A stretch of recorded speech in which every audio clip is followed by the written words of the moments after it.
Assalamualaikum warahmatullahi wabarakatuh. Oke, kita lihat key pointnya Bhagavad Gita.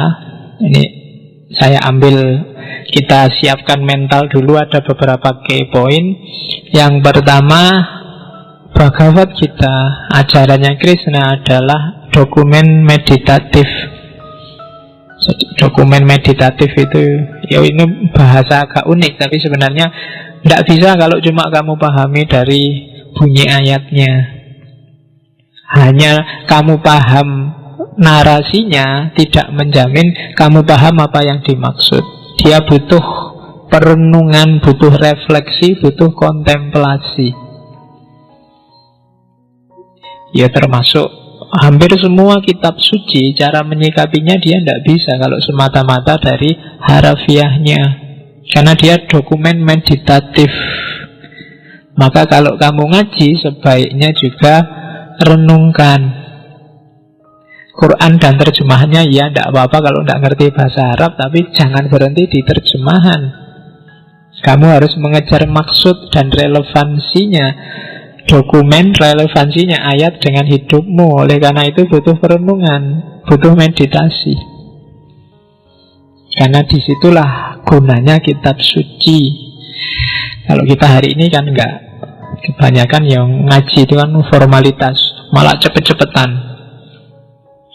Banyak yang target, pokoknya sehari saya harus 5 juz, sehari saya harus 1 juz. Ya enggak apa-apa sih, bagus-bagus saja daripada enggak ngaji belas.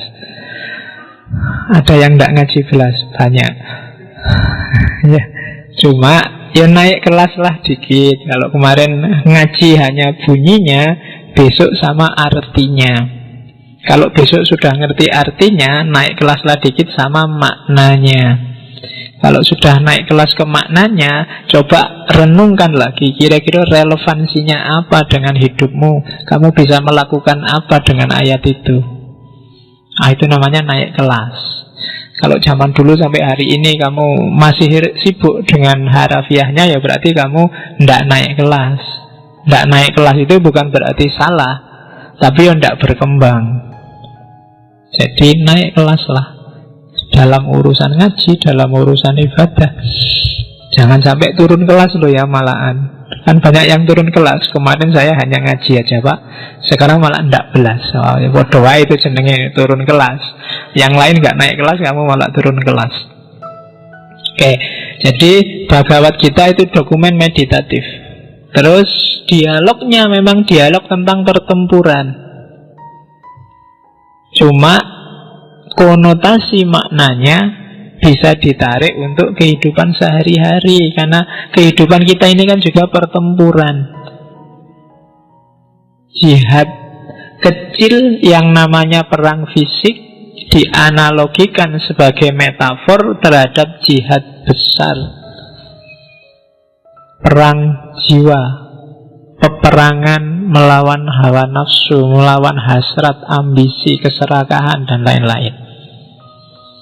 Jadi nasihat-nasihatnya Arjuna itu nasihat pada nasihatnya Krishna itu nasihat pada yang mau perang. Tapi sebenarnya itu nasihat untuk bekal hidup pertempuran kita sehari-hari. Itu yang kedua. Sama lah, kan ada hadisnya Nabi yang bilang setelah perang Badar, Nabi bilang kita kembali dari perang besar, perang kecil menuju perang besar. Itu kan metafornya di situ. Memahami Bhagavad Gita nanti juga begitu, cari relevansinya untuk pertempuranmu sendiri. Setiap orang sebenarnya punya pertempurannya masing-masing. Yang ketiga, metafor Arjuna itu bisa kamu tafsirkan sebagai manusia yang duniawi, manusia yang materi, yang ragu-ragu, yang putus asa, yang punya potensi, punya keberanian, punya potensi untuk tercerahkan. Hidup kita kan semacam ini. Kita punya keraguan, kita punya ketakutan, kita punya keputusasaan, tapi kita juga punya optimisme, punya keberanian, punya pencerahan. Semuanya masih dalam potensi. Mana potensi ini yang keluar tergantung Krishna. Tergantung dimensi spiritualitas, dimensi rohaniyahmu, pikiranmu, mentalmu. Kamu punya potensi untuk sukses, punya potensi untuk kalah, punya potensi untuk putus asa, punya potensi untuk ragu-ragu, untuk tercerahkan. Tapi kamu akan jadi apa? Tergantung siapa pemandumu, siapa Krishnamu. Ya, kamu cari sendiri Krishnamu sopo. Yang kamu jadikan kiblat dalam hidupmu siapa? Makanya saya sering bilang hati-hati milih idola. Oke. Idola saya Nabi Muhammad, Pak. Bagus. Cuma benar nggak? Jangan-jangan hanya di mulut. Yang biasanya jadi idolamu kan ya Nabi Muhammad kalau pas di masjid. Begitu di kampus, begitu internetan, begitu nanti beda-beda. Begitu dengerin lagu dangdut, begitu macam-macam lagi kiblatnya. Jadi coba cek deh, siapa idolamu, dialah nanti pemandumu, kiblatmu. Itu metafor yang ketiga dari Bhagavad Gita. Yang keempat, mode apa sih yang ditawarkan oleh Krishna? Dia menawarkan namanya mystical activism,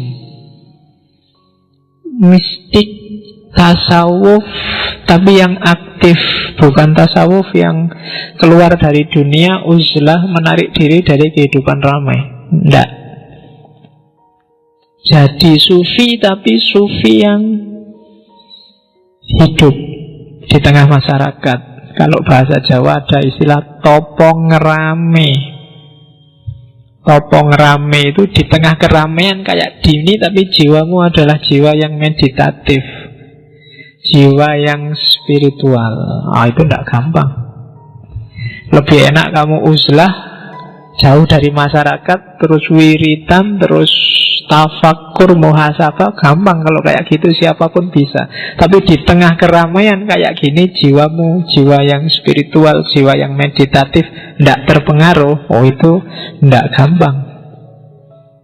Dan Krishna mengajarkan itu.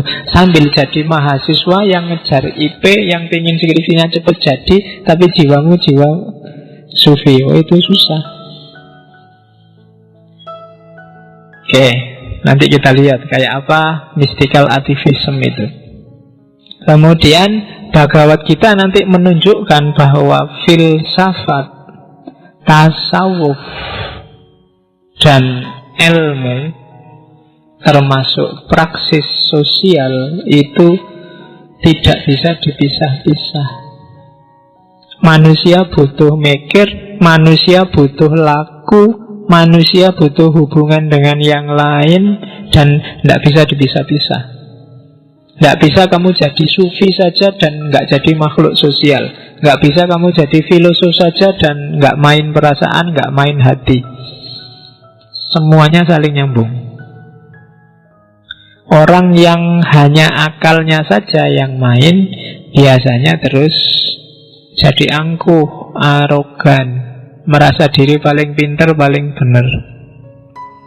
Orang yang hanya mempertimbangkan dunia sosial, perasaan, kebersamaan saja, cenderung jadi konyol, altruis, mengorbankan kepentingan sendiri untuk kepentingan orang banyak. Orang hanya filsafat saja tanpa laku juga tidak ada gunanya, berhentinya di teori, dan seterusnya. Semuanya saling butuh, jadi satu. Terus terakhir, mystical activism itu tujuannya apa? Ya lagi-lagi puncak dari semua teori keagamaan mulai Zarathustra, Isa, termasuk Islam, itu sebenarnya hanya satu: kembali pada Tuhan. Inna lillahi wa inna ilaihi roji'un. Jadi fokusnya ke situ nanti. Dari Allah kembali ke Allah, dari Tuhan kembali ke Tuhan. Caranya bagaimana? Ya, semua sufi mengajarkan itu. Semua ulama mengajarkan itu. Biar kita bisa safe, kembali lagi pada Allah. Kalau di Bhagavad Gita ya menyatu dengan Brahman.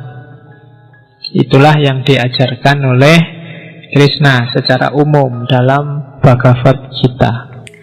Oke, untuk malam hari ini saya cukupkan sekian dulu. Mohon maaf kalau ada yang kurang berkenan, mungkin 1-2 kekurangan apa, mohon dimaklumi. Kalau ada kekhilafan, kealpaan yang teman-teman ngerti benernya seperti apa, ya silahkan disampaikan. Kurang lebihnya mohon maaf. Wallahul muwaffiq, wallahu a'lam bissawab. Wassalamualaikum warahmatullahi wabarakatuh.